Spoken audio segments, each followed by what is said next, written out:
बिस्मिल्लाहिर्रहमानिर्रहीम। अस्सलाम वालेकुम।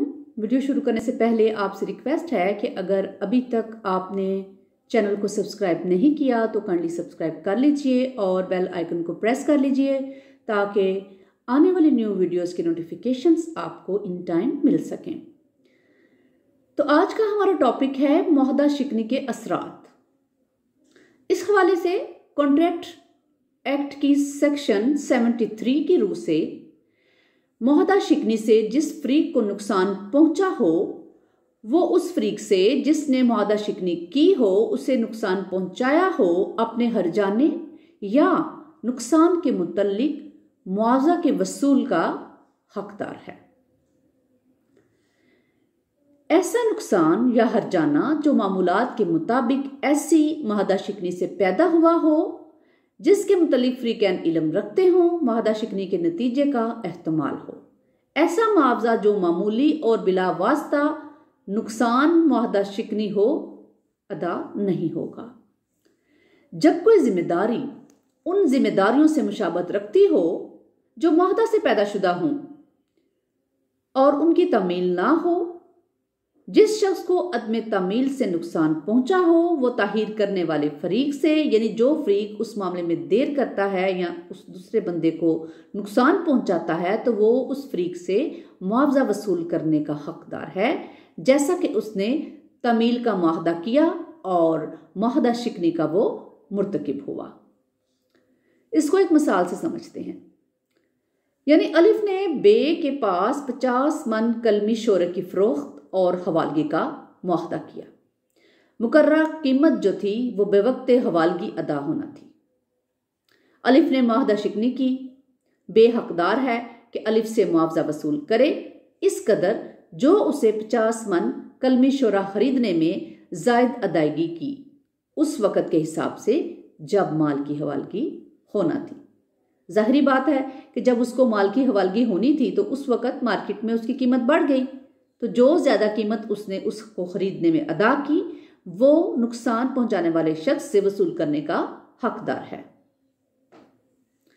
सेक्शन 73 एक तरह से हर्जाने के कानून आमा की तशरीह है। इस सेक्शन का इतलाक सिर्फ मुआहदा शिकनी की सूरत में होता है। अगर मुआहदा की अदम तमील माफ़ करके तमील के लिए मजीद वक्त दे दिया जाए और मुआहदा उस मुद्दत के दौरान पूरा कर दिया जाए तो उसे मुआहदा शिकनी नहीं कहा जाएगा। इसको इंटरप्रेट किया गया है PLD 1964 कराची, पेज नंबर 459।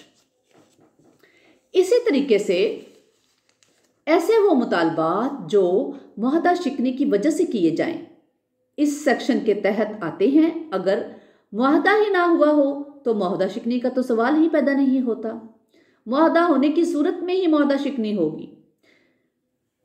अब बात करते हैं कि मुआहदा शिकनी का मुआवजा जहां मुआवजा दर्ज हो। सेक्शन 74 की रूह से जब मुआहदा शिकनी की जाए और मुआहदे में कोई रकम ऐसी मुआहदा शिकनी के जुर्माने के तौर पर दर्ज की गई हो या मुआहदा में जुर्माने के तौर पर कोई और शर्त दर्ज की हो तो नालिश करने वाला मुआहदा शिकनी करने वाले फरीक से नुकसान का मुआवजा वसूल करने का हकदार है।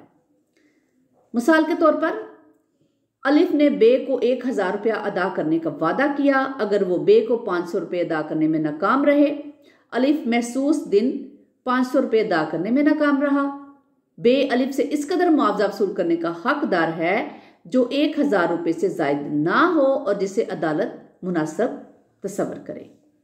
या फिर अलिफ ने बे के साथ मुआहदा किया कि अलिफ पेशावर में बतौर सर्जन काम करेगा तो बे उसको 5000 रुपये अदा करेगा।